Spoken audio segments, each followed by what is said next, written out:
Am I actually live? That's the question. How are you guys? Man, it is difficult to set up a live on Facebook. I think I'm live. Am I live right now? Hello, everybody. I don't know if this is on my page. Hopefully, it is. Oh, I see the comment section showing up right there. Hey, everyone. How are you? It's Saturday morning here in Sao Paulo, Brazil, and I am back to do another Facebook Live because I really enjoyed last week. I hope you enjoyed it too. I kind of went on a rant last week. I'm setting up my microphone here, guys. I actually got like a whole professional setup going. Let me make sure that's good. So, guys, if you're out there, let me know if the sound is coming out all right because I'm trying new stuff over here. You can see I'm having trouble with the microphone. So I think I'm just going to do it like this. And I think that will sound okay. So let me know how I sound to you. If it's clear, if you can hear the bass in my voice and not too much interference. And welcome back. Welcome back. Last week, I kind of went on a rant about some people speaking about me without really knowing who I am. And I do want to do one correction, give you one correction from last week, which I said I was happy that Miss Higgy was robbed down here in Brazil. Guys, of course, I was being a bit facetious and speaking a bit in anger, but not really anger because I'm so over it. Of course, I'm not happy if anything bad happens to anybody. That's totally not my style. Well, I'm kind of happy she's probably not going to come back to Brazil, but that's a whole different issue. But yeah, I don't cheer on, when bad things happen to people, even people that I really, really, really dislike. Sometimes just having to deal with life is a worse punishment than having something bad happen to you on top of that. But anyway, today the topic is free speech. Okay, so we're going to try to always stay on a kind of current topic. And free speech is one that always gets people's attention, especially with what's going on now with President Trump and is he censoring people? And, how come Colbert can't do the things that he was doing? And is he coming after Colbert or not? So we're going to talk about free speech. Should there be any limits to free speech? What are the limits that are already there for free speech? And I'll give you a Brazilian perspective because I live here in Brazil and we have a very different version of free speech down here. And we'll see if I agree with the Brazilian version, with the US version. So, first off, um, okay, well, it's saying that I'm experiencing some lag. So let me know in the comments if I'm experiencing lag, what's going on. I guess I'll find out after I finish this stream if it's easier to just use my cell phone like I did last time and just go straight into Facebook. Okay, so let me know in the comments, please. So first off, I think it's always nice to give you a baseline of where I'm coming from when it comes to free speech. What I believe in, what I don't believe in, and in my case, I'd say I'm a free speech absolutist, meaning that I believe people should have almost zero or no limits to their speech, with the exception of the limits that are already there in the books. And there are a few. There are a few, and they're important to mention. We will mention them. First, of course, is you are not allowed to have speech which is going to allow somebody to commit some type of crime, right? You can't do that. So you can't yell, or that's going to put people in danger. It's going to incite a riot or anything of that nature. So the classic, you can't scream fire in a movie theater, right? Because everybody's going to go into a panic. People might get trampled. People might die, and you will go to jail for that. You can't incite imminent lawful actions, and I think that's where we're going to have a point of discussion about, what is speech that can incite people to be violent, which I think is more of a left-wing talking point, and then speech that's just I don't like this type of group of people, but is that necessarily going to incite somebody to do violence? That's a very hot topic of discussion. We'll get into that. But when we say immediate, at least when I look at this statute and says immediate lawful action, it would be like me telling a friend of mine, yo, go over there and beat that guy up or stab him or do something to him. And it's clear that the direction came from me, so I'm as liable for the injury to that person as the person that did the injury to that person. That's like the Charles Manson effect, right? I remember when I was little, I thought Charles Manson actually did those killings. And then you get older and you realize, oh, he got life in prison, but he actually was not responsible, or he was not there to commit those crimes back in the 70s, but he still got life in prison because it was because of him, because of his words. So he incited that. So that's a very important point, and I think it's one that we will circle back to. So we have this idea of true threats, direct threats of violence against specific people are not protected, and there's court cases that deal with this. I'm kind of looking here on ChatGPT, where I did a little bit of I pulled up a bit of information. Defamation, of course, libel and slander are both illegal, okay? And for those that forgot, libel is when it's written, okay, or recorded. And it's if I say something that can be proven in a court of law to be a lie, okay? So you can't say that somebody committed a crime without having legal proof that they committed a crime, which is why everybody's on the allegedly train. Especially when it comes to all this Epstein files, you got to be really careful because everybody's in those files. Everybody's in those files. So you can't just say, oh, because so-and-so is in the files, therefore they are automatically a child molester, rapist, or worse. Because you can get yourself in trouble if you do that, so you got to be a little careful with your language, which is one of the reasons why, we were talking about last week. Sometimes it seems like I'm not coming as hard for certain people. It's because I really respect these laws about, really knowing before you speak. And slander, speaking of speech, slander is the same idea, just that it's spoken, and it's got to be something that's said enough to the point where you can prove in court that, hey, you are creating some damaging effects in my life. I can't get work because you're on TV saying that, I'm a XYZ, fill in the blank, something negative, of course. So we have that, as a limitation. We also have some obscenity limitations, especially when we're dealing with more broadcast television. That's why we have things like cable TV, premium channels, where those regulations don't take place. But in the public square, there's got to be a little bit of limitation because young people have access to this sort of media. And that's where the conversation can even stretch to, young people also have access to YouTube, to Facebook, so should these laws that we have on the broadcast side of things, radio and television, and even print magazines, should that extend to the social media space to quote unquote protect the children? So that's an interesting topic, right?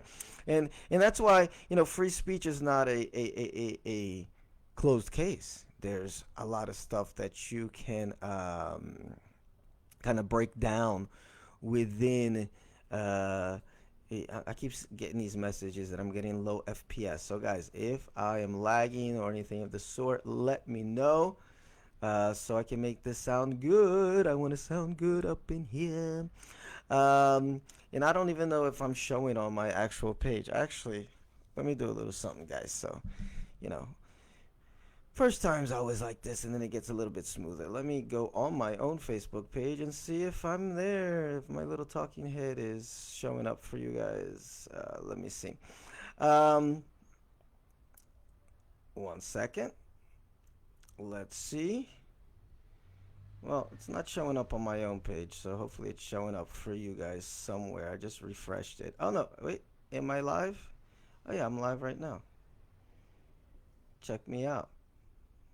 There I am. Oh, it's not showing up on my own page, so hopefully it's showing up for you guys somewhere. I just refreshed. Hey, J. Martin Walls. I see that you're watching me. Okay, so I just checked. It sounds like the sound is good.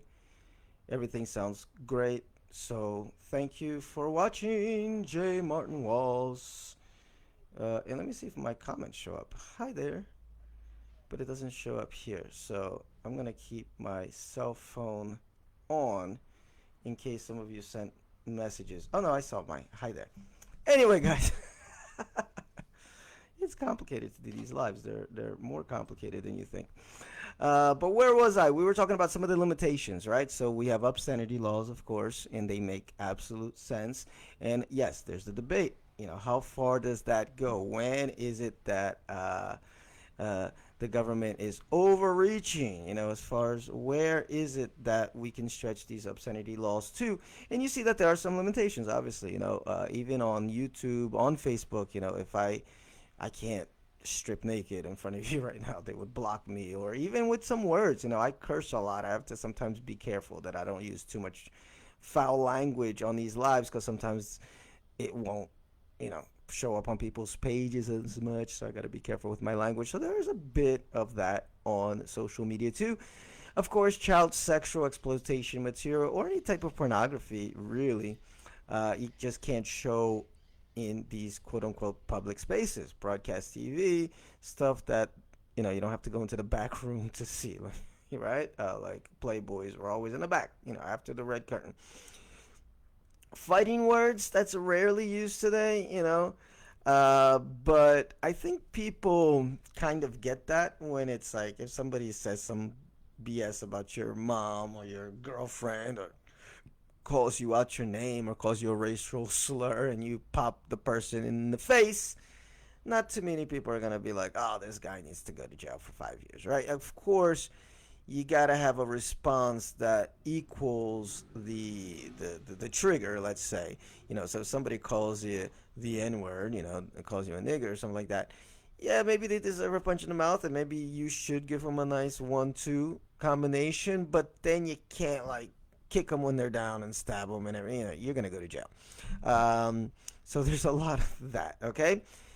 Speech integral to criminal conduct. Okay, speech that is part of committing a crime. So fraud, conspiracy, solicitation of a crime is not protected. And of course, we have certain time, place, and manner restrictions. So if you live in a residential neighborhood, there's zoning laws. You can't make noise after 11, 12, whatever. Okay. And then we get into what is not a limitation, and that's where free speech gets interesting, which is like offensive speech, hate speech, political bias, etc., satire, and things like that. So the U.S. does have a tricky history with free speech, okay, and especially I think in two areas. And that first area is as far as wartime. And before the Patriot Act, we already have like the Alien and Sedition Act way back in like the during World War One, World War Two, the Red Scare, and even if you go before that, during the Civil War, and Abraham Lincoln put a lot of restrictions on speech, and anything that was anti-government sometimes would get you locked up, would get you in trouble or worse, right?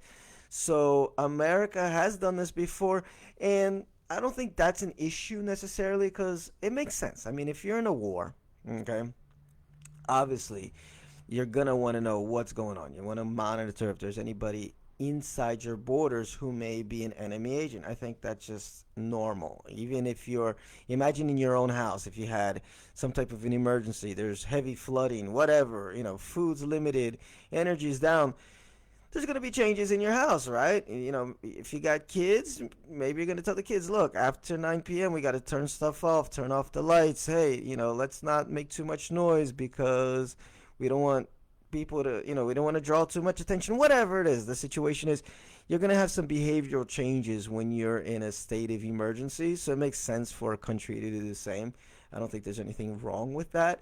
The problem is that governments tend to take advantage of that, just like the U.S. has done in the past, and it definitely did during the Patriot Act. I think that was the most blatant abuse of government power when it comes to regulating, what the populace was doing during a moment of emergency. That's where the problem comes in, and I think that's where people get upset and get afraid of, like, hey, when the government starts putting limitations on speech and what we can say, and it gets down to criticizing. I lived through the 9/11 and the Iraq War, and I remember quite well when people would criticize George Bush and the Iraq War. They were called anti-American. I remember this. There was the mom. Oh, she was so popular at the time. What happened? Oh, what was her name?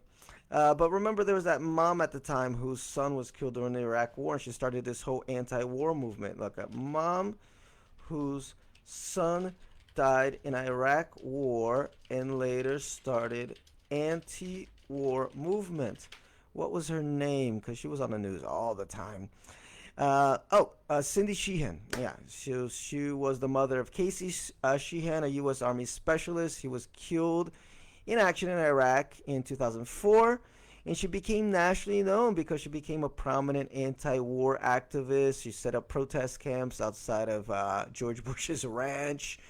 And she became a leading voice, in the 2000s anti-war movement. But she also sparked strong reactions from both supporters and critics. And she was called anti-American, and I'm totally for. Oh, hi there, Anthony McGrew. What's going on?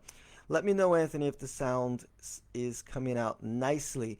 But she was called anti-American. I remember that very well. So that's the danger, when there is wartime, is that the government is going to take advantage of the limitations, which they rightly should put on movement, speech, and things like that, just until we get things back in order. So you got to be vigilant, people. You got to be vigilant. And second, the other issue that I think America has with free speech, which becomes a big debate, is that idea of inciting something. Okay, so before we were talking about this immediate threats, because I really interpret this ordinance in that fashion. Okay, so for example, if I see a person I don't like on the street and I incite a group of friends to go beat them up, right, or I tell someone directly to do something that's violating or breaking a law, I feel I am as responsible for that. It's not just I feel, you are just as responsible as the person that did it. And under the law, that's exactly what it says. But I think the other approach, which is generally more of the progressive left-wing approach, and it's not a wrong approach, even though I disagree with it for a few reasons, but it says that, I believe that what they believe is this, and correct me if I'm wrong, that inciting violence, it can mean telling someone to do something specific and violent, and that is that, okay? That's what I believe. But others can interpret that as language which could incite violent thoughts and demean people in some way, all right? Which will later lead them to commit a violent act. So I hope you guys don't hear that drill. I hear that drill though. So guys, you're gonna have to wait a second. I'm gonna have to close this door. I have an auto shop like right behind me. You can't see the wall behind me, but I do have an auto shop, and sometimes they do auto shop stuff. But I think he stopped. So that becomes a debate because, hey, if I'm allowed to call black people monkeys and lazy and niggers and this and that and just pariahs to society, I'm actually infecting the minds of the populace, which is going to make them do worse things to black people or whatever type of people. So that's where this idea of like, yeah, there should be some limits on how we speak. We should police our speak a little bit so that we can protect people in our society from feeling more marginalized than they historically already are. So that's a very interesting take on that. And it's a point of debate. And I think it's a legitimate point. I think the left has a legitimate point on that. I happen to disagree with it for a few reasons, which we'll get into.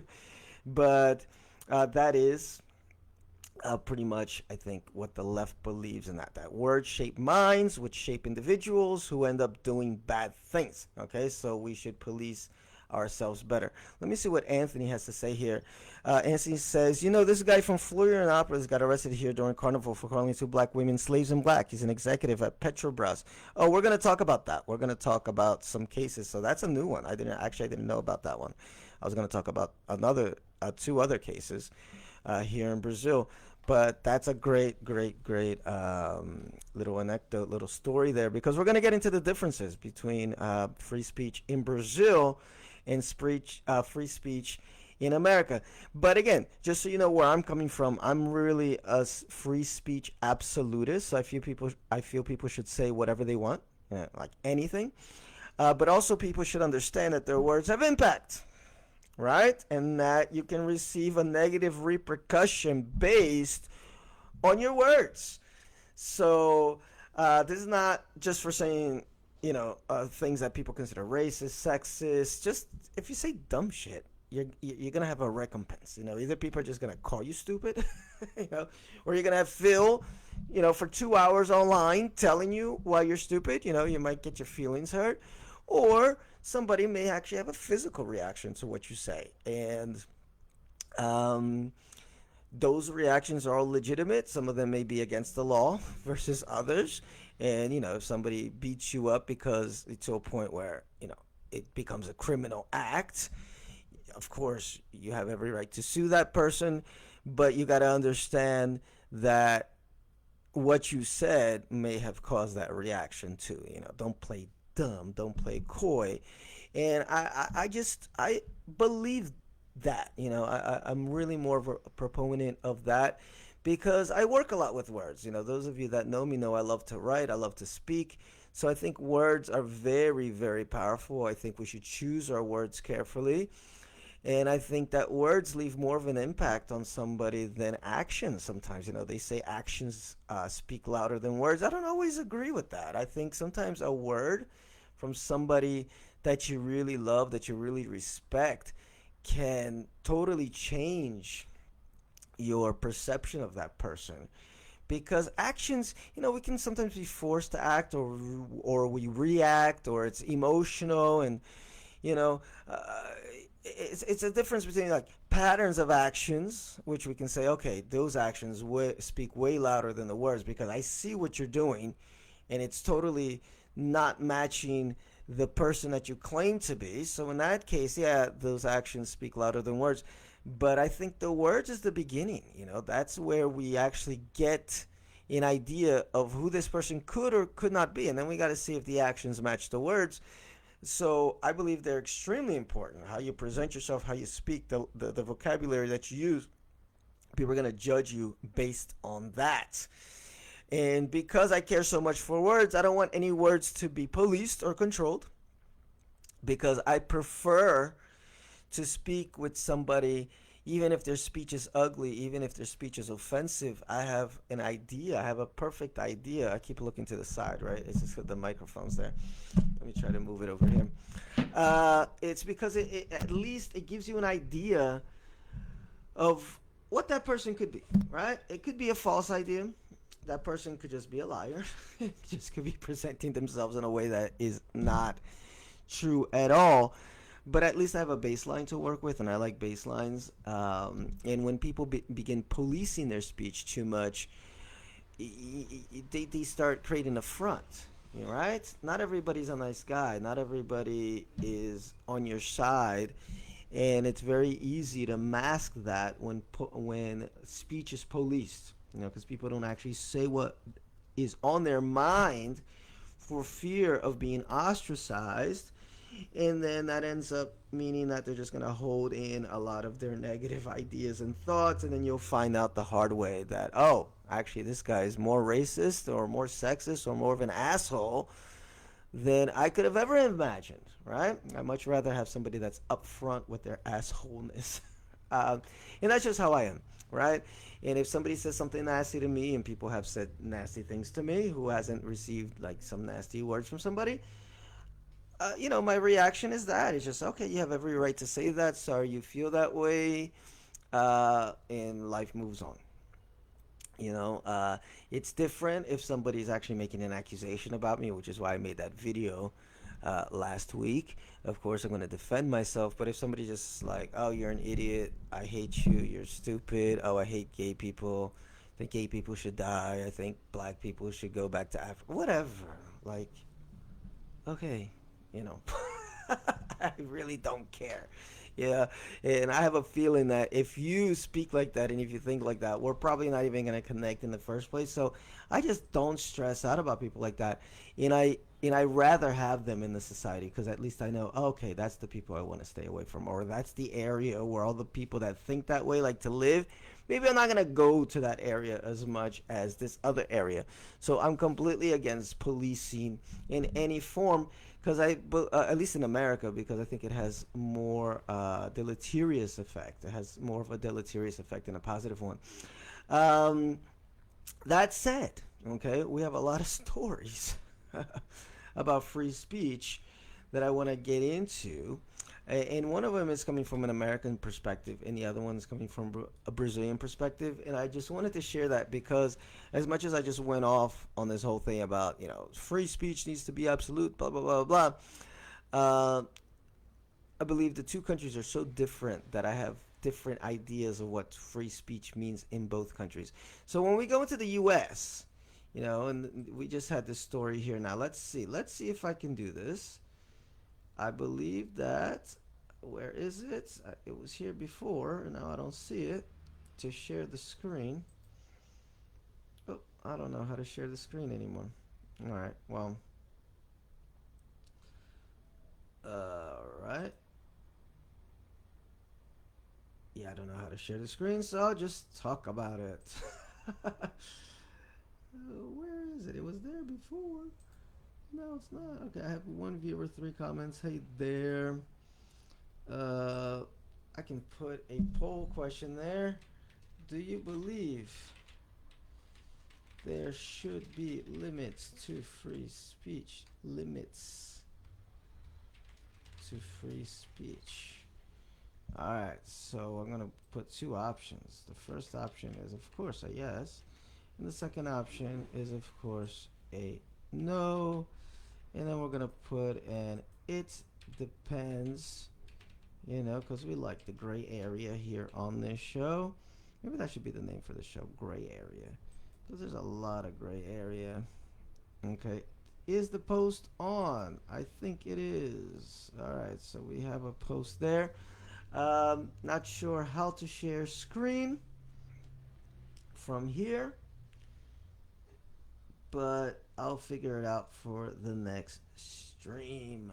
Anyway, what was I going to say is that we had an interesting story in the U.S. where this boy, he was awarded $3 million. That's quite a lot, right? A federal judge, this is from Yahoo News.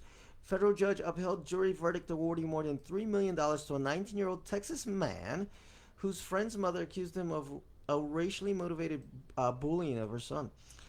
So Collin County District Judge Benjamin Smith upheld a jury verdict awarding $3.2 million to Asher Van, who accused Summer Smith and attorney Kim Cole of causing him emotional distress and publicizing his private information. And the allegation is that Van humiliated Smith's son by inviting him to a February 2021 birthday party and using racial slurs while shooting him with a BB gun, as well as forcing him to drink the other attendees' urine.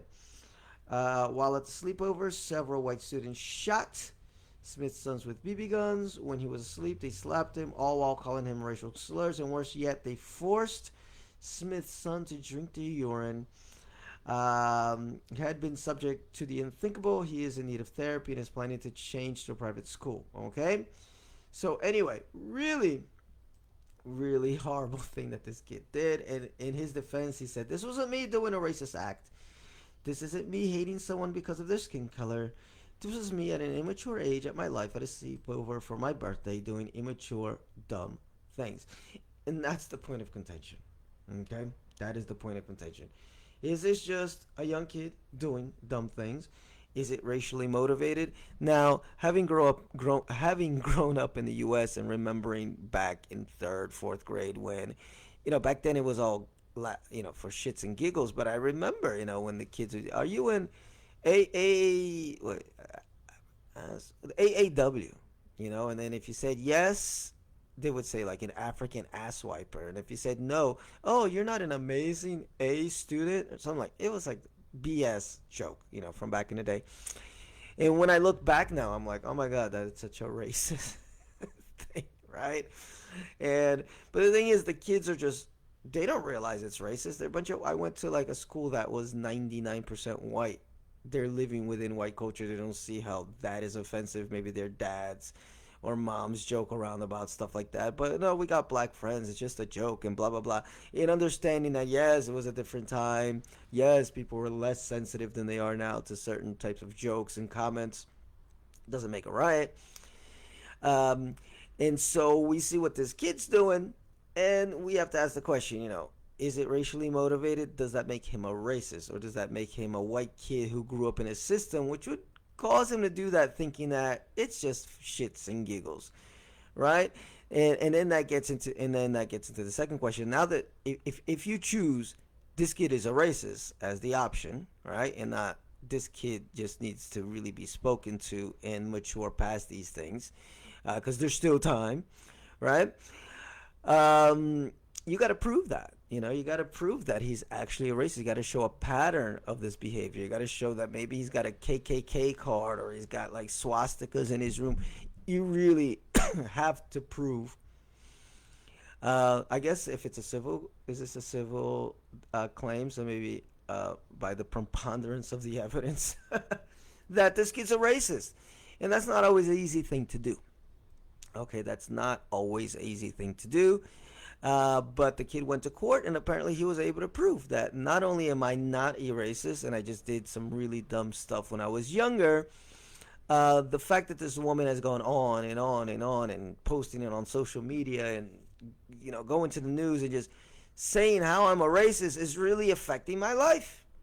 And according to American law, you can't do that. You just cannot do that, all right? You can't defame somebody like that. And I know emotionally, this story sometimes hits kind of weird, especially for black people, because we're like, shit, black people have been called everything under the sun. We're not getting $3 million. But that's because America doesn't America doesn't have any limitations on offensive speech. So you can be offensive to somebody, and you can call somebody a porch monkey, right? Of course, you're going to have repercussion. Of course, that person could go online and say, hey, so-and-so called me this, and that, and they happen to have a bakery down the street. Stop buying from that bakery. And there's repercussion, but you don't have the right or the legal standing to go to court and say, hey, Mr. Smith over there called me a porch monkey, and now I want my $3 million because that really hurt me. American law just doesn't work that way. So under the law, I 100% agree with this decision. And in a way, I mean, all right, might be controversial for some of you, but I think we got to get away from just this labeling people, especially when it comes to younger people, because younger people, their minds are still in development. And what could have become a learning moment for this kid might actually just turn him into like a greater racist, because he's like, oh, I got away with it. They believed it. I'm not a racist at all. Now I got 3 million. So now you might have just created the $3 million racist, right?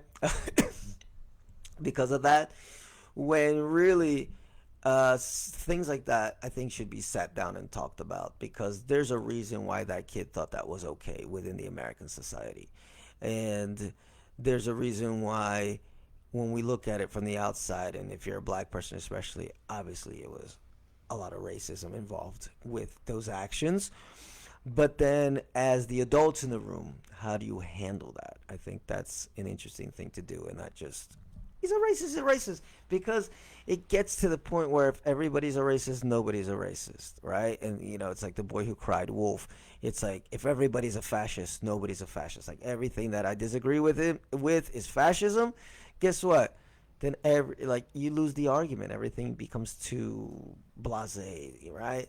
So I try to stay away from blanket labels of people. I don't like to label people right away, but I can, I would 100% say that what this kid did definitely has some racial undertones. But I agree with the decision 100%. Which is in contrast to Brazil, okay?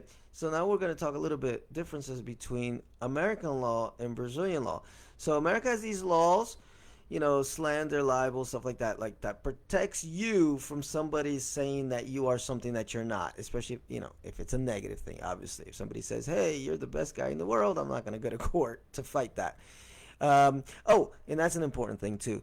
It doesn't protect opinion, of course. I can say, oh, this guy's an idiot, this guy's a screw up, this guy's whatever. It protects things that could be injurious to a person's, is it injurious to a person's character, right? If I say somebody is a racist and everything proves that they're not, that could become a detriment to their ability to get work, their ability to just leave the house. If I say somebody's a child molester, a womanizer, he's a cheater, whatever. Now where it gets tricky is like, okay, I can call somebody a cheater, I can call somebody a name, but just me here on my little Facebook page saying that versus now I go on the news and say that. Now I go on the newspapers and say that. Now I shout it to the world. That's when it becomes more of a legal issue. And we see this because there's a lot of, conservatives that are called racist every day. And I'm sure some of them got lawsuits trying to prove that they're not racist guys, but you got to have like proof that you're not a racist. Probably why you're not winning some of these lawsuits. But they have a little bit more of a leg to stand on if they're like, yeah, but this lady went on the news media and said, I am a racist, like 100 times over, and it's on CNN, it's on Fox, it's on MSNBC, it's everywhere. You may have a little bit more of a leg to stand on. So that's how I feel about that. Now, in Brazil, though, here we actually have laws to protect the individual receiving the words that could be considered offensive, demeaning. So there are actual hate speech laws, like what Anthony just said there about the guy in Florianopolis who was arrested during Carnival for calling two black women slaves and black. Okay? And we have a few more here. Unfortunately, I cannot. Let me see if I click on expand video. Yeah, but my little tab for my little tab for sharing screen is just gone. It was there before. It's gone. Anyway, I'm just doing one last scroll down here to see if I can find where I can share the screen. That's why I wanted to do this through StreamYard, by the way, guys. I tried like about 4 or 5 times to do it via StreamYard. Wasn't able to do it because then you can share the screen. But in Brazil, we have a few stories here. We have one from February 6, 2026, where it says São Paulo's court orders member of a far-right group to pay damages to Djalma Ribeiro over online insults. And Djalma Ribeiro, who won an important victory, okay? And it was found that a post by Renan Antonio Ferreira Santos on X, formerly Twitter, went beyond legitimate public debate and violated personal rights, setting $30,000 in compensation for moral damages. So they gave Lucia Alciano Prata, this is the judge, ordered the removal of the content, okay, and to refrain from further posts. And Jamila was celebrating his outcome. So what prompted this lawsuit is that Jamila is called a jeca, which is a very derogatory term here in Brazil to call a person, because it comes from this jeca tattoo, which is this work by Monteiro Lobato, which is this guy, and it's the way that he describes somebody from mixed race, which is associated with backwardness, ignorance, social marginalization. So she was able to get her money for this defamation. Okay, and I wish I could share the post here for you to see what she looks like. She's very beautiful. And I got another story here from February 20th.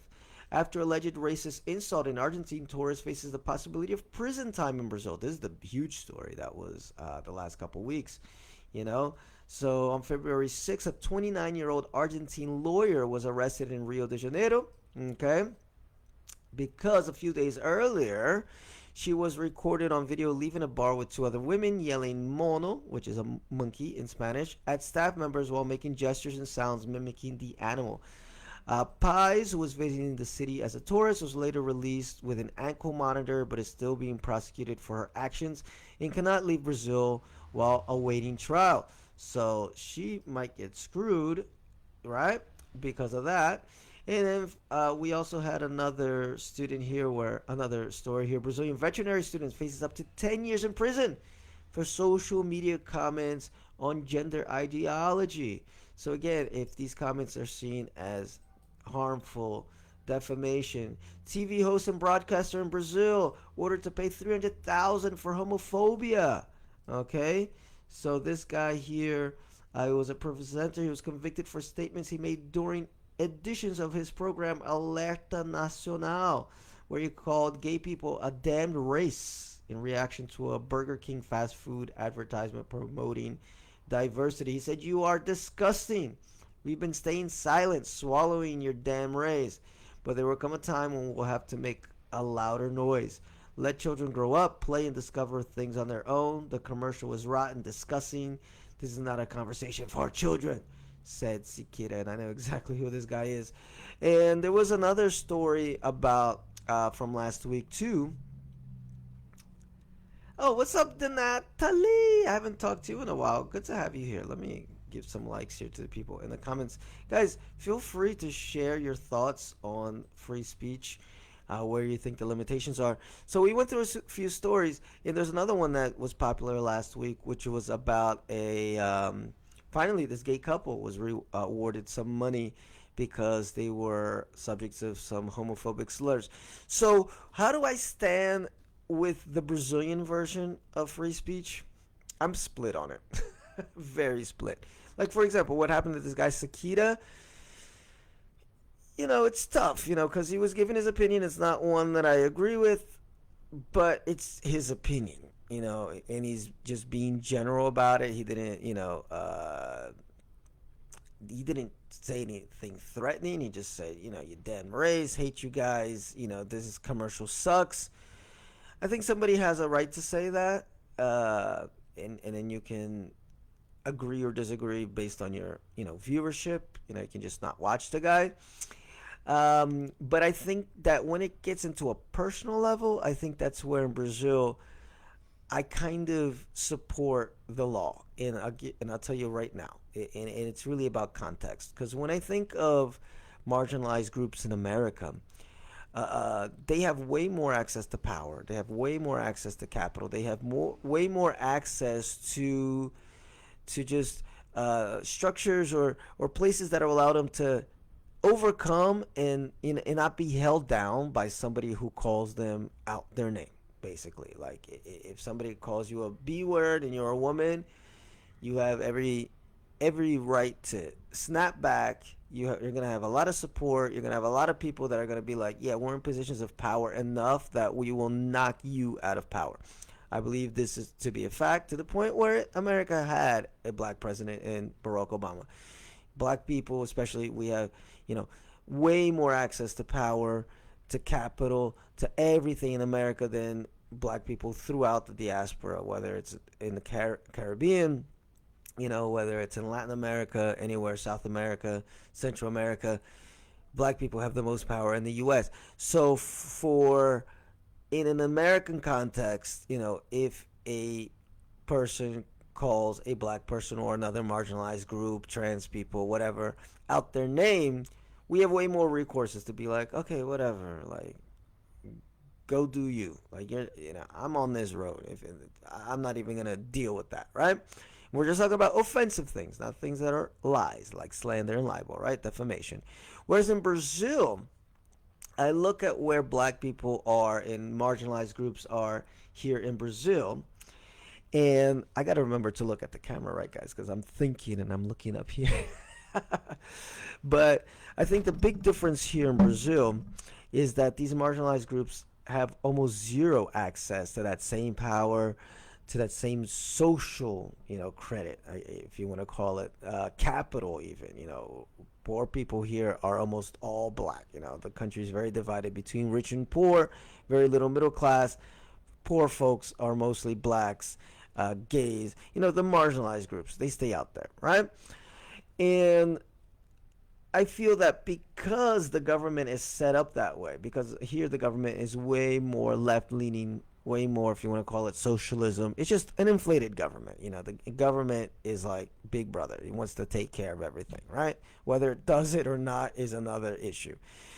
And so, given that structure and given how difficult it is for black people to have access to power down here compared to the US, I feel that some of these laws actually need to be in place to protect black people because we already are marginalized down here. And I know it because when I'm not speaking Portuguese and I'm just walking around, I was born in Brazil, so I'm treated like a regular old black person in Brazil, especially if I'm not dressed to the T. Monday, I'm going to tell you a story about what happened to me when I went to a big, show house, and how I was treated there. It was horrible. It's not the first time I've been treated like that here in Brazil. So I see how I'm treated differently, you know, if I'm not speaking English or if I'm not dressed a certain way.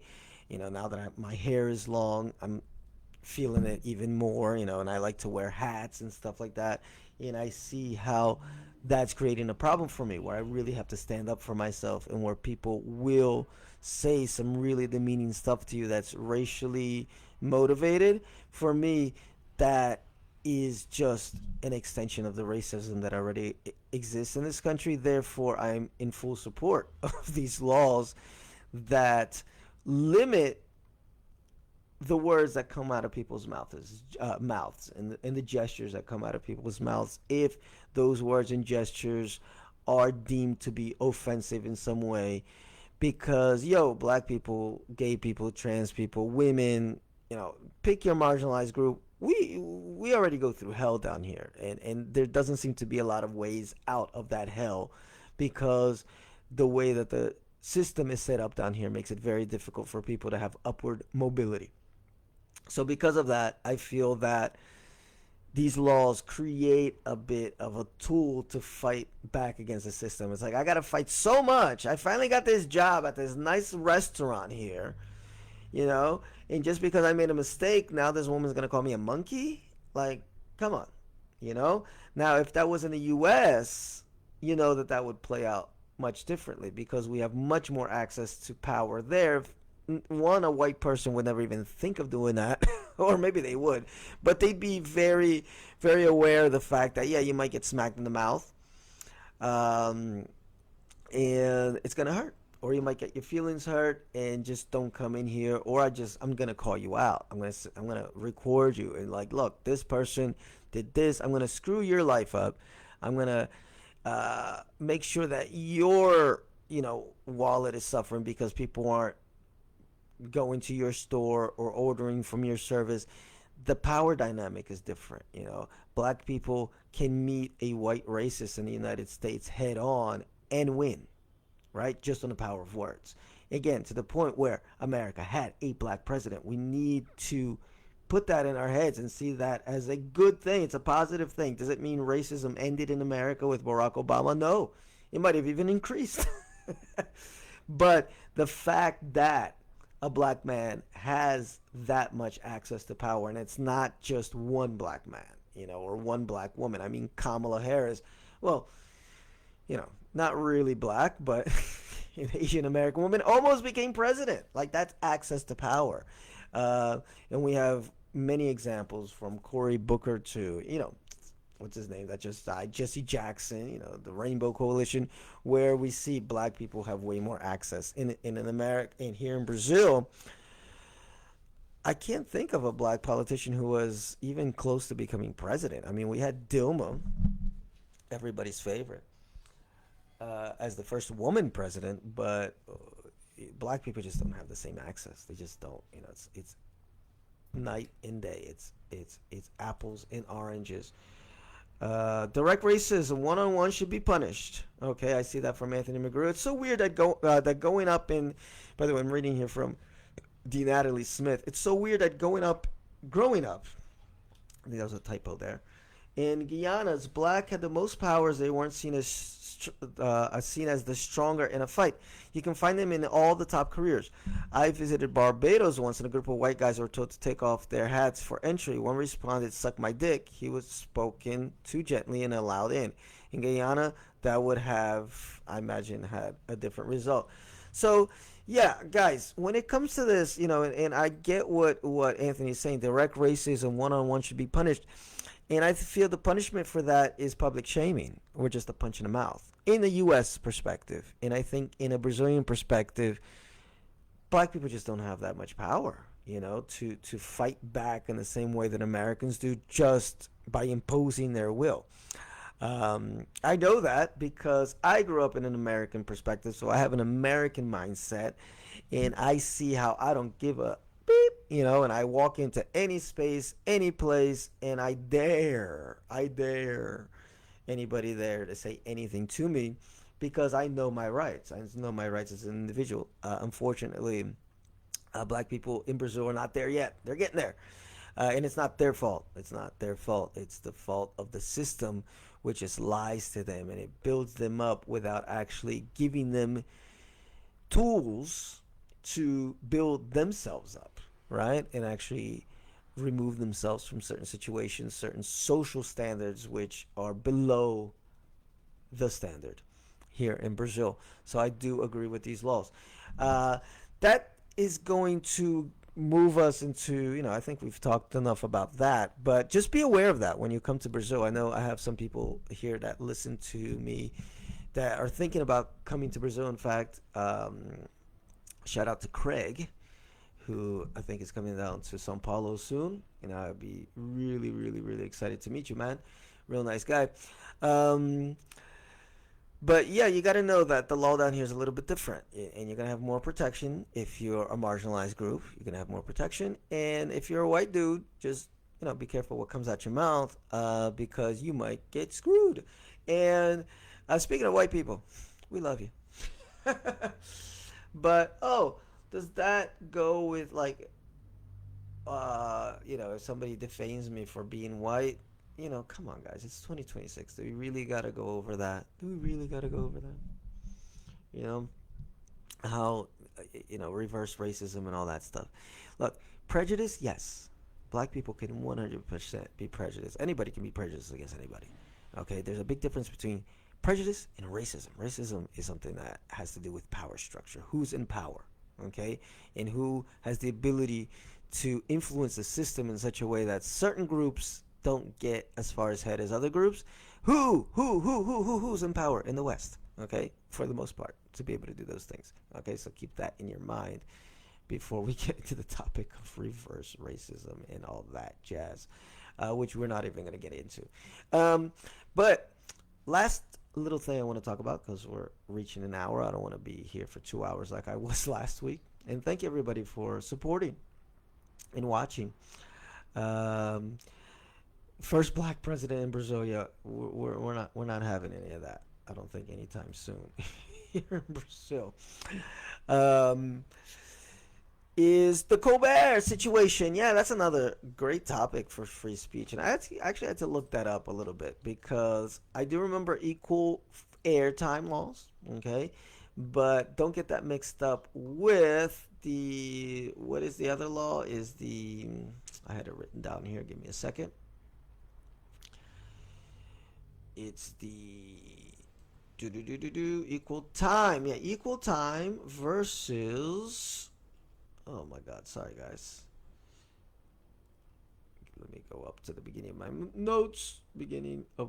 Equal time rule versus the fairness doctrine. Yeah, and this kind of goes out to Michael because he was trying to clap back with talking about the Reagan Fair Doctrine Law, because I posted something about how Colbert needs to stop playing victim, and saying, I'm being censored and this and that and the third. No, your show's still on.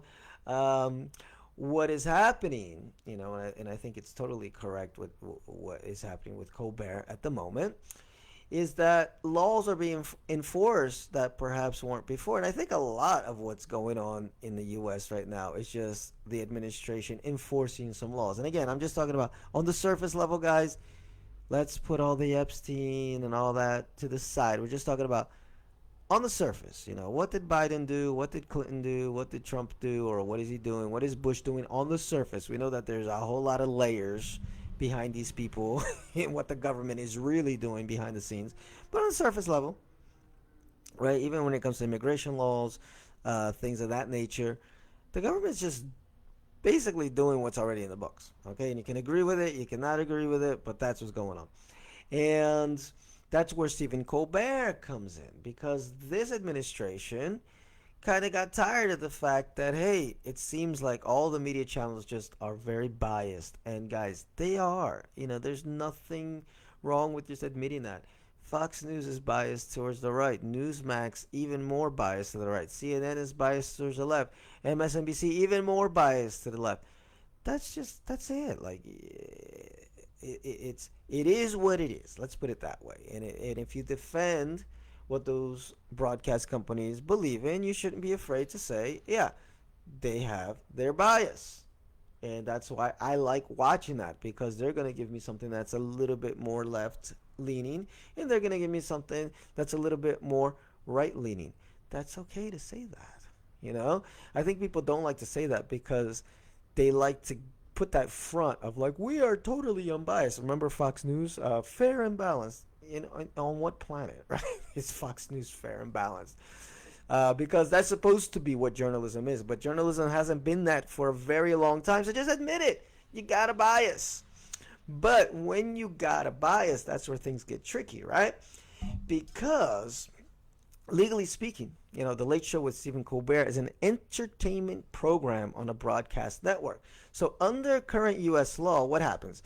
You get this equal time rule, okay? And it's only going to apply if a qualified candidate appears on air. And guess what Stephen Colbert does every once in a while? He interviews candidates, right? Whether it's Gary Newsom or whoever, AOC, he's got candidates on his show. The only problem is he never has, or very rarely, let's see, how many politicians from the right has Stephen Colbert had on his show? Let's see, then we can compare it to the right. Actually, let's see if ChatGPT can answer that question. Let's see. We're going to ask ChatGPT. Sometimes it'll help, because Google did not help very much. And maybe I should have looked this up before, but I just thought of it now, so we're live. So, how many right-wing politicians has Stephen Colbert had on his show late night? Can you compare this to how many left-wing politicians he has had on in the same period? I don't know if ChatGPT is going to be able to answer this question, but just off the top of my head, guys, and it's probably one. He doesn't have a lot of right-wingers on his show, which is fine. Again, it's fine. But then you have to just recognize what you're doing, right? I think people respect that when you're just like, you're real. You're not trying to pretend like you're playing both sides when you're not. Or not playing both sides, but you're being fair to both sides when you're not. You're just not, That's why I can respect somebody like Bill Maher, even though I'm not a huge Bill Maher fan, never was. But every once in a while I'd watch his show, because at least he's got on Republicans, and he's not making fun of them the whole time. Well, not anymore. I think he used to be a bit more snide towards his right-wing guests. But the loonier the left got, the more the right started to make sense. So that's fine. He's got both sides on.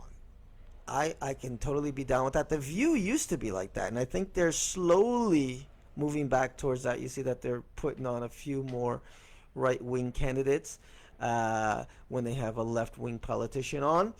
But here's what the data reasonably suggests about the political guest imbalance on The Late Show. So maybe I'm totally wrong. If I'm totally wrong, I apologize.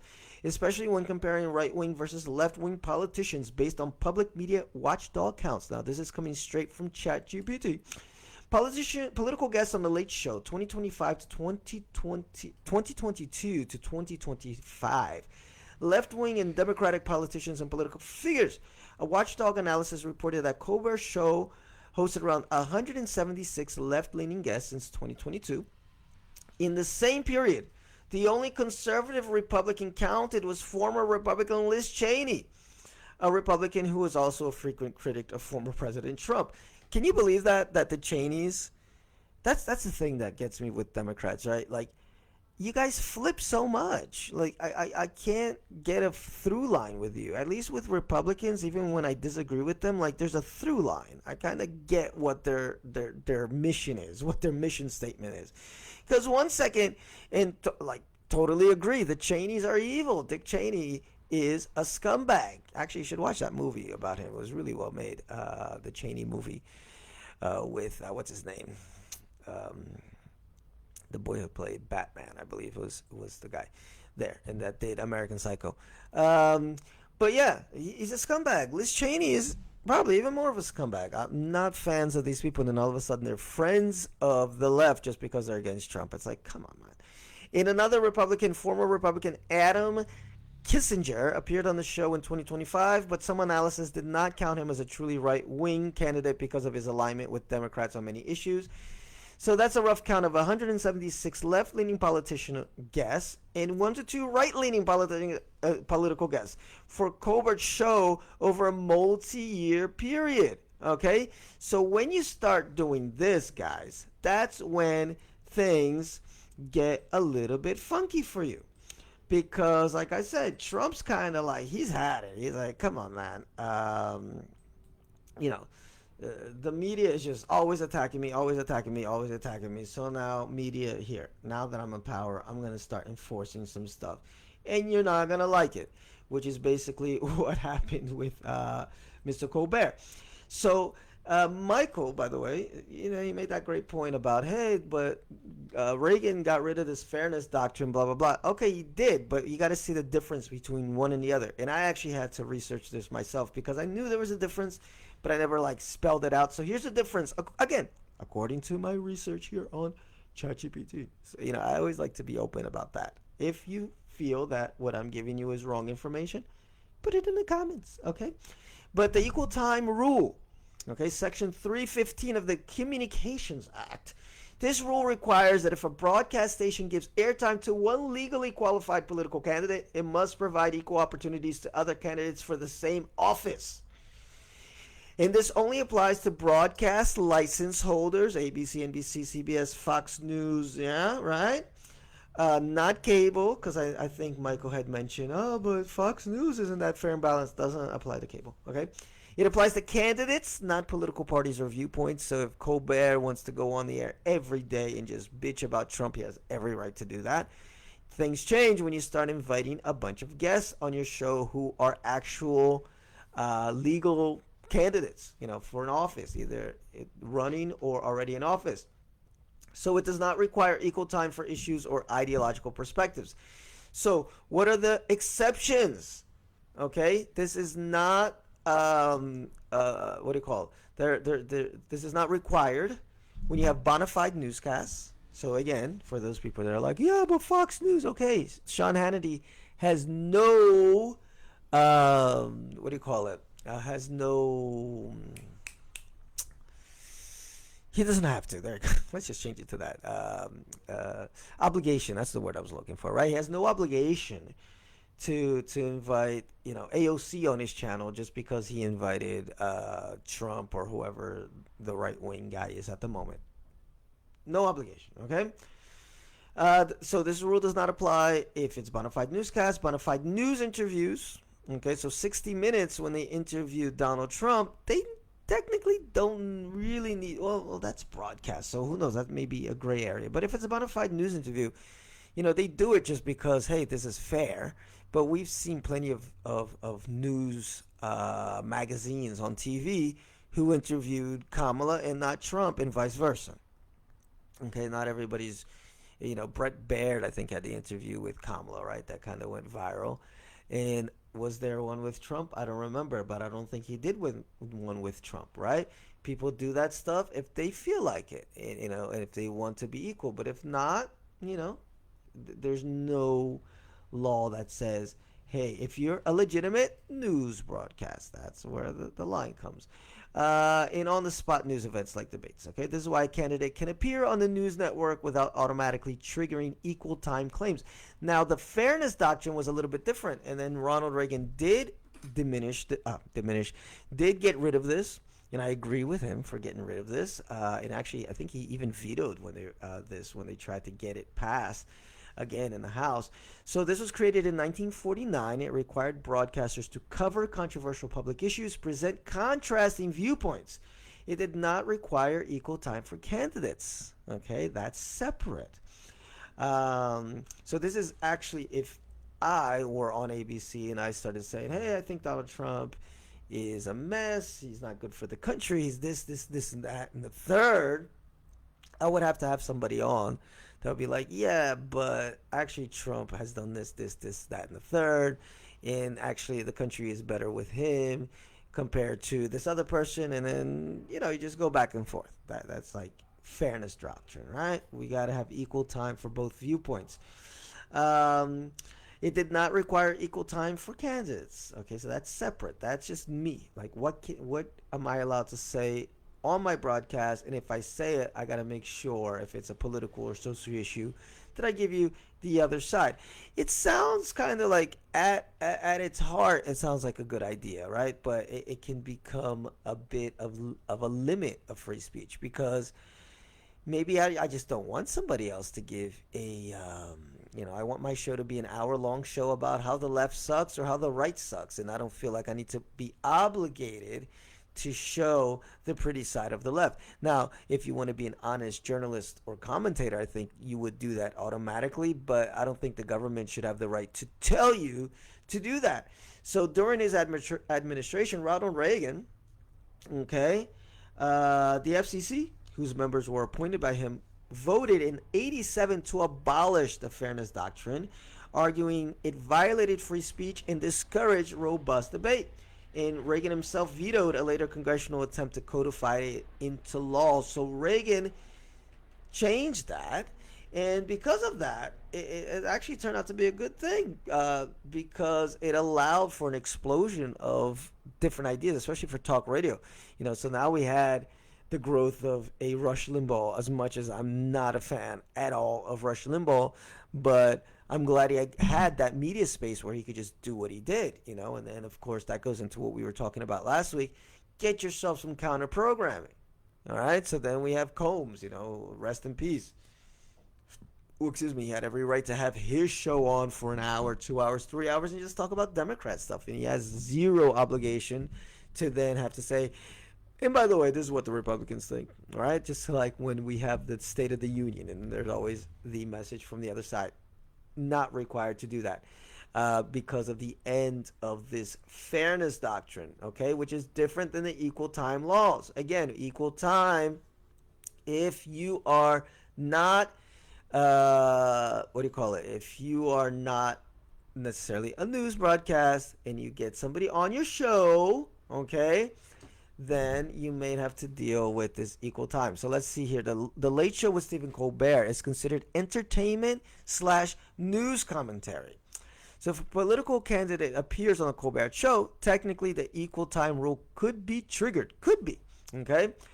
But if the appearance qualifies as a bona fide interview, it may fall under the news exemption. In practice, stations handle this carefully. Equal time is only required if another candidate formally requests it. So Colbert criticizing a political figure does not trigger equal time. It's when he has those 127, whatever that number is, of like politicians from the left on his show, and he's not claiming that this is a news show, but this is an entertainment show, that all of a sudden he needs to be careful with this equal time stuff, okay? And basically what Trump did is like he just said, F you, screw you, you're going to talk bad about me, now we're going to execute the law that was already in power. Was already in vigor. Was already there. I'm speaking Portuguese, in vigor. That was already set in place.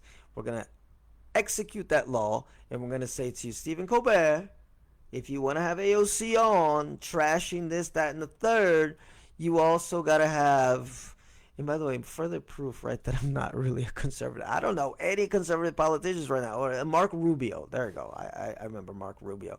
You gotta have Mark Rubio on too. You gotta have yeah, I don't remember any of these people's name. I don't like the right very much, guys. You think people think I'm a right winger.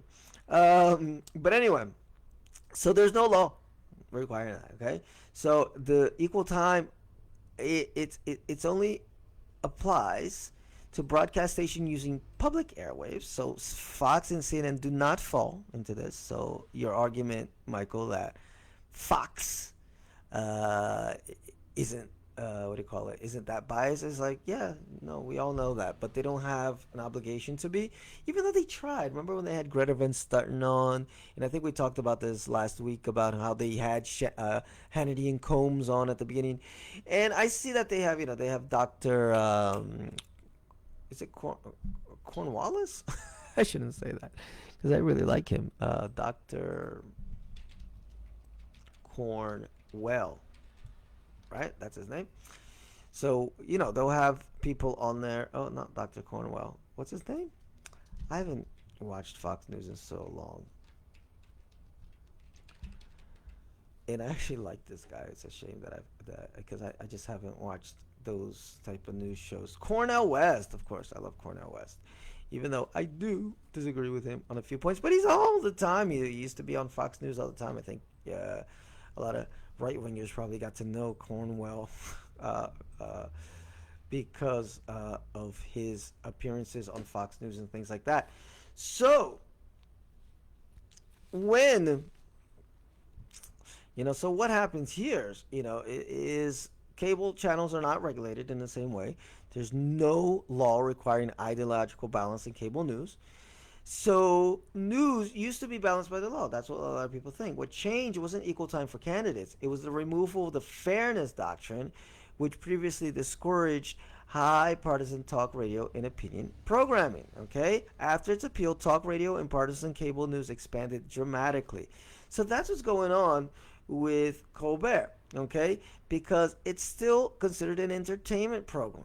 Okay, so if it's an entertainment program, the equal time rule only applies if a legally qualified candidate appears on air, which happens all the time. The fairness doctrine is out the window. Okay, so if Colbert wants to criticize, etc., he can. And also, if people that are watching, they want to give him some advertising pressure, political backlash, calls for regulation, that's totally First Amendment right too. I have the right to say these things and feel like, hey, Colbert, you suck because you don't give equal time to people on your show. Your show is off, obviously like a left-wing shill, place where you're not going to question, you're not going to push back on anything coming from the left, which he doesn't. That's why he's not interesting, which is why I don't think he's even that relevant. Actually, let's see, how relevant is Stephen Colbert? Because I used to like Stephen Colbert back when he was on he was on a Daily Show, and I think he just had the Stephen Colbert Show, which I thought was really funny. What are audience numbers like for Stephen Colbert? How relevant as far as numbers would you say he is compared to? Well, let's put two left wingers who I believe are way more have way more impact these days than Colbert does, Stephen A. Smith, or other late night shows. Hey, he's about to get fired too, and I don't think anybody's gonna miss him. So let's see, people. Let's ask ChatGPT what they say. But in short, I think as I'm looking up this stuff, and I'm about to close the show in a bit, is that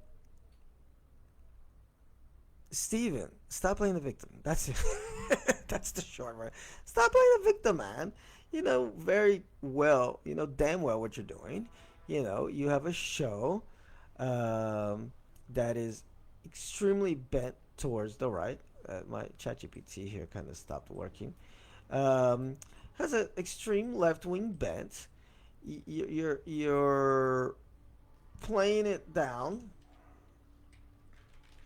because it's an entertainment show. I'm just giving my opinions, but you're using the politicians to spread your opinion, and that's where things get kind of funky, because technically, oh man, my whole thing here kind of okay. What?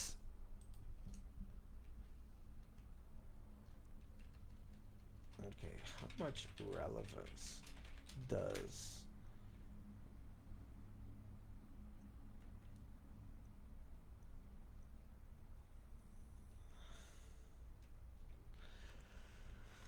Stephen Colbert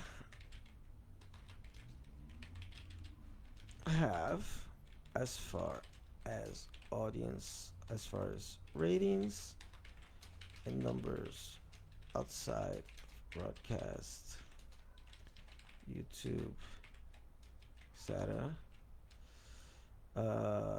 compared to other late night shows?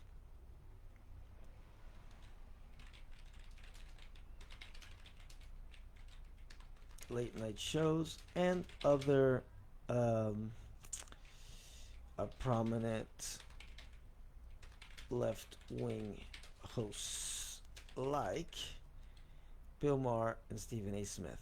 Let's see, guys. Let's see. And thank you if you're hanging on. This is the late parts of the show where we're just going to find out information on the spot. And could be that I'm going to be made to look stupid because I got wrong information. And maybe Stephen Colbert is one of the most popular people in late night.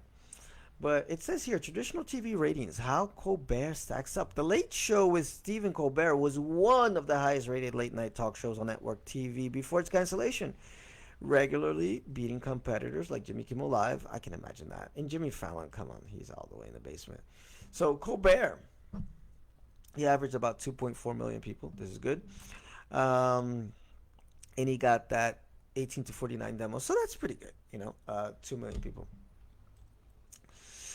Here, this is not just when it comes to on YouTube. Definitely, Jimmy Fallon wins there, 32 million. Jimmy Kimmel, about 20 million average listeners or watchers.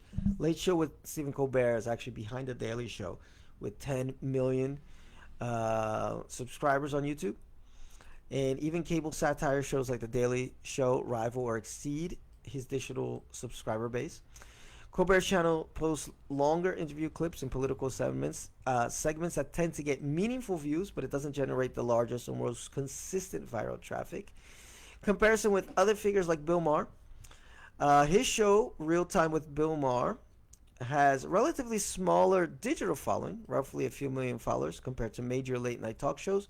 Maher's influence is more cultural and political than raw viewership numbers. He reaches a specific subset of politically engaged adults through long-form commentary. And here with Stephen A. Smith, it's kind of funky because he doesn't just talk politics. But how big is Colbert's reach overall? He was one of the top-rated late-night shows, okay? He has a significant digital footprint. He is not the largest digital footprint. So how this matters in free speech, TV viewership shows he had a strong, loyal audience, especially among politically engaged demographics. Digital platforms expanded his reach. It's okay. Maybe I was wrong. Maybe he's got a little bit more influence than I thought he did. But again, 2 million versus people that are podcasting out there and put out a video and they get 4, 5, 6, 7 million views. Maybe not as much of a reach as he thought he had. But I'm not going to sit here and also say that the guy isn't popular. If you like Stephen Colbert, go for you. But his show has become, if he wants to go back to being the Stephen Colbert Show, I totally approve that. It was actually funnier, and he would more or less just rag on the left on that show, but he did it in a funny way. He didn't seem like he was just obsessing over Trump, Trump derangement syndrome that they call it. And again, when I say stuff like that, it sounds like I'm supporting Trump. It isn't that I'm supporting Trump dudes. It's because it's boring, and it's because it's actually hurting the conversation. It's actually hurting your side. It's actually hurting the ability of the left to come up with something or somebody or some platform that is going to be a counterbalance to MAGA. You guys are hurting yourselves, right? So that's why I'm totally against, just fascist, fascist, fascist, next Hitler, next Hitler, next Hitler, fascist, all the time, because you're killing the argument, right? So Stephen Colbert, to finish up, stop being a victim. Okay, you know exactly what you're doing. I'll see you. Oh, I got Abram. What's up? He's Abram Aguirre's here. Ooh, I'm at 1 hour and 18 minutes, guys. So I'm gonna leave here in a little bit. He says network late night just needs to exit the political end of the pool. Exactly. That Abram, what you said is it. Okay, I totally agree with it. Is that late night? Yeah, make fun. Yeah, of course. We love political jokes. David Letterman used to have them. Saturday Night Live used to have them. Everybody, it's okay to make political joke. I love political satire. One of my favorite stand-up comedians or comics of all time. I know for me, he's on the Mount Rushmore of comedy. Is George Carlin, who was extremely political. Okay, and probably would be considered more left than right, although I feel some of his views were more libertarian, but ragged on conservatives. Ralphie May also ragged on the right wing on conservatives all the time. So I'm totally for and love political comedy. Even Dennis Leary back in the day, he was more of a conservative comic who would make a little bit more fun of the left, but funny too. Not my favorite comic. So I'm really into political satire, whether it's through Mark Twain or even going as far back as Oliver, right? I'm getting stuff like that. Oscar Wilde and people like that. I love it. I think it should continue. But there's a big gap between you going on air on your late night talk show and saying a joke or two and making fun of Bush. Remember back in the day, like Bush was it. Like that was the best thing ever for late night TV. Like the things that would come out of that man's mouth. Where David Letterman would just have like the top 10 list of dumb things George Bush said this week, right? Remember on the one hand and then the other hand and then the other hand, who remembers George Bush? I remember. And that's fine. That's fine. And I don't think anybody would have a big complaint about that.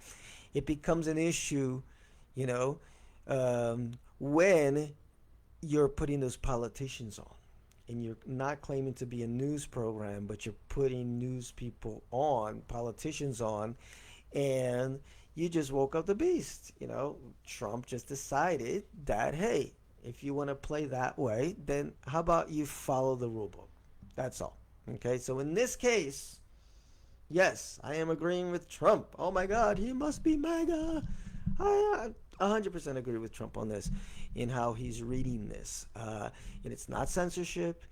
And the company, ABC, NBC, any of these companies have the right to keep or fire any of their employees if they feel that their employees are going to somehow hurt their bottom line. That's just business, guys. Right? That's business. And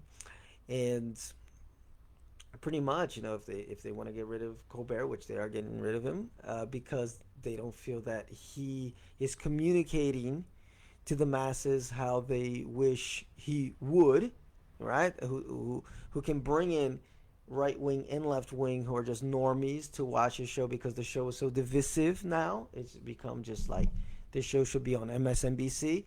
That's their right. That's their right, man. The market speaks.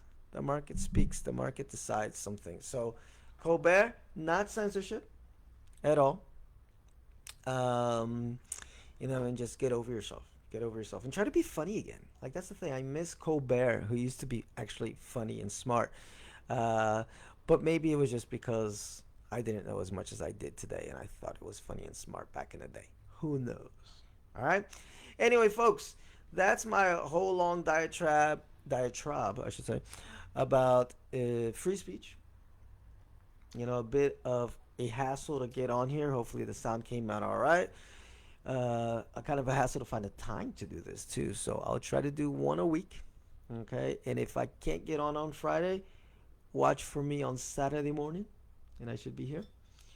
And share this video with your friends if you dug it. And I will talk to you next time. And thank you for showing up, Abram, Natalie, Anthony. If anybody wants to be on here and talk to me, with me and give their viewpoints, whatever, let's just build this together.